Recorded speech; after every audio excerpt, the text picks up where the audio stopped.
Madam, ये सवाल ये है कि अगर संविधान में इक्वालिटी है, संविधान में फ्रीडम ऑफ रिलीजन है, फ्रीडम ऑफ एक्सप्रेशन है, फ्रीडम ऑफ कॉन्शियंस है, आप प्रैक्टिकली देख लीजिए कि कल जब लड़कियां अगर जाना चाहेंगी तो बोलेंगे हिजाब पहनकर नहीं आ सकती, मगर सिंदूर लगाकर आ सकती है, मंगलसूत्र पहनकर आ सकती हैं, कड़ा पहनकर आ सकते हैं।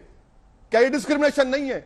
और आखिरी बात मैडम, भारत सरकार ने यह डेटा दिया है कि कर्नाटका और तेलंगाना ऐसे स्टेट्स हैं जहां पर मुस्लिम बच्चियां हिंदू बेटियों के बराबर स्कूल्स को जा रही हैं। समझिए तो सही इस बात को कि वो पढ़ना चाह रही हैं, वो यूनिफॉर्म के खिलाफ नहीं है। क्यों यूनिफॉर्म को मसला बनाया जा रहा है और क्यों स्कूल को तुलना दी जा रही है आर्मी से, जेल से और गुरुकुल से? ये कौन सा क्वालिफाइड स्पेसिस है बताइए हमको आप। हाई कोर्ट ने तो एक नया जूरिस्प्रूडेंस क्रिएट कर दिया क्वालिफाइड स्पेसिस के नाम पर। सर, कुछ बच्चे ऐसी हैं जो एग्जाम नहीं दे रही हैं, घर वापस जा रही हैं, वो कह रही हैं कि हम हिजाब पहनेंगे चाहे हम पढ़ाई छोड़ दें। आप उनसे कहिएगा कि नहीं, किताब को किसी भी हाल में मत छोड़ना। किसने क्रिएट किया यह माहौल? बीजेपी ने क्रिएट किया ना। उत्तर प्रदेश के चुनाव में आज तक पे दिखाया गया कि जेपी नड्डा को मुस्लिम महिलाएं हिजाब निकाब पहनकर आरती उतार रही हैं। मुंह में लड्डू फूट रहे थे जेपी नड्डा के, हैं? और फिर मोदी जी की रैली में हिजाब निकाब पहनकर महिला बैठे, मोदी जी बोल रहे हैं देखिए मैंने मुस्लिम महिलाओं को यह किया। आपके वोट की जरूरत है तो मुस्लिम महिला जिंदाबाद, मुस्लिम महिला को शिक्षा की जरूरत है तो मुर्दाबाद। ये कौन सी डिप्लिसिटी है? ये कौन सी हिपोक्रेसी है बीजेपी की? कोर्ट ने, ये तो पॉलिटिकल आंसर हो गया। अरे मैडम, लेकिन इसका एक सोशल एस्पेक्ट है। मैं आपसे फिर पूछ रही हूँ सर, आपकी बात लोग सुनते हैं, आपकी बात लोग सुनते हैं। हम जितनी कोर्ट ने कहा, हम जितनी देर बहस किए हैं उस हम जितनी नहीं हम जितनी देर बहस कहेंगे कि किताब मत छोड़ो, आपको लीगली पॉइंट बता दिए। हाँ, अब तो कोर्ट का फैसला वहां पर है। जब तक सुप्रीम कोर्ट में ये बच्चियां नहीं जाती हैं, सुप्रीम कोर्ट से फैसला नहीं पलटा जाता है, तब तक बैन रहेगा। ऐसे में आप बच्चों से कहेंगे कि आप एग्जाम दीजिए, किताब मत छोड़िए। सर, मैं उन बच्चियों से कहूंगा कि देश के प्रधानमंत्री नरेंद्र मोदी ने 2014 में पार्लियामेंट में कहा था कि मैं एक हाथ में मुसलमानों को कुरान दूंगा, एक हाथ में कंप्यूटर दूंगा। वही कुरान की सूरह अहज़ाब की आयत ये कह रही है कि मुस्लिम महिलाएं हिजाब करें, निकाब पहने, चादर करें।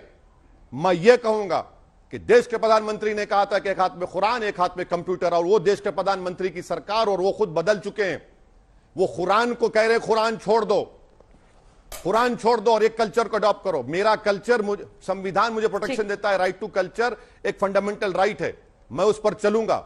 मैं हरगिज यहां इस प्रोग्राम में बैठकर उन बच्चों को लेक्चर नहीं दूंगा। वो काबिल हैं, वो जानती हैं कि राइट टू कॉन्शियस एक फंडामेंटल राइट है, वो उसके मुताबिक अपना फैसला लेंगी और उनका जो फैसला है वो संविधान के लिहाज से सही फैसला है। आखिरी सवाल ओवैसी साहब, चूंकि आप इतने दिनों के बाद उत्तर प्रदेश के चुनाव के बाद बातचीत हो रही है, बताया जा रहा है कि 7 सीटों पर मुरादाबाद, मैडम आखिरी सवाल, नहीं सुनिए, आपने समाजवादी पार्टी का काम, एक मिनट, ये क्या मतलब? अरे सुनिए, ये क्या बात है? आखिरी सवाल क्या हम पे फिर से गोलियां चलने वाली हैं? ऐसा मत कहिए कि दोबारा हम आपको बुलाएंगे, ऐसा बोलिए। आखिरी बार क्या मतलब मैडम? नहीं सर, क्या हमारे मौत का परवाना आने वाला है? अरे क्या मैडम, ऐसा मत बोलिए। ये मेरा ये अर्थ नहीं। इस इंटरव्यू का आखिरी सवाल, मगर इस इंटरव्यू का आखिरी सवाल, हाँ ना जी, नहीं हमको आजकल हम फिक्रमंद हो जाते हैं। आखिरी जब बोलते हैं तो वो जो गोली चलाने वाले बोले कि इसकी आखिरी सभा है, तो इसलिए हम जरा थोड़ा आखिरी वर्ड से थोड़ा हमको तो फिक्र शुरू हुई। बोलिए। इस इंटरव्यू का आखिरी सवाल सर, और वो ये कि यूपी इलेक्शंस में सर 95 सीटों पर आप लड़े, लेकिन एक भी सीट आपको नहीं मिली, बल्कि 6 सीटों पर समाजवादी पार्टी का जो मार्जिन था लॉस का, उससे ज्यादा वोट्स आपकी पार्टी को मिले, तो 7 सीटें आपने उनकी छीन ली और मतलब ट्रबल मेकर साबित हुए, किंग मेकर ने। देखिए सुनिए मैडम, मैं अंजना ओम कश्यप से ये उम्मीद नहीं कर रहा था कि वो व्हाट्सएप यूनिवर्सिटी को यकीन करेंगे। हरगिज नहीं है, वो झूठ बोल रहे हैं। वो कांग्रेसी और सपा के लोग हैं जो अपनी शिकस्त का बदला हमसे निकालना चाह रहे हैं। अच्छा, उसमें जो 7 सीटें बसपा ने कितने वोट ली, कांग्रेस ने कितने वोट लिए? और हम चुनाव लड़ते हैं तो जीतने के लिए लड़ते हैं। लेकिन और यही लेकिन मैडम लेकिन आपको याद दिला रहा हूं, व्हाट्सएप आपने यूनिवर्सिटी उस से फेमस बात नहीं कर लाल रही बस हूँ में सर, सुनिए एक सुनिए सेकंड सुनिए एक सेकंड सर, क्योंकि आपने इतना बड़ा आरोप नहीं, लगाया मैडम, है मुरादाबाद नगर, मैं- मुरादाबाद मैं- नगर सीट, सर बिना फैक्ट्स के मैं बात नहीं करती हूँ, जहां पर बीजेपी के जो रितेश कुमार थे गुप्ता, रितेश कुमार गुप्ता, उनको मिला 1,48,384 वोट। जीते। हाँ, और मोहम्मद यूसुफ अंसारी मैडम मैं कह रहा हूं ना 7.5 782, और आपके कैंडिडेट को मिला था 2,661। 7.5 वोट से आपके वाकी रशीद को मिला था 2,661 क्या अंजना ओम वोट। क्या सुनिए सुनिए सुनिए सुनिए सुनिए क्या अंजना ओम कश्यप कष्ट करेंगी देश को बताने के लिए कि बसपा और कांग्रेस ने कितने वोट लिए? मैं जानता हूं कि लैला के दीवाने सब हैं, मगर ये तो बताइए बसपा और कांग्रेस ने कितने वोट लिए?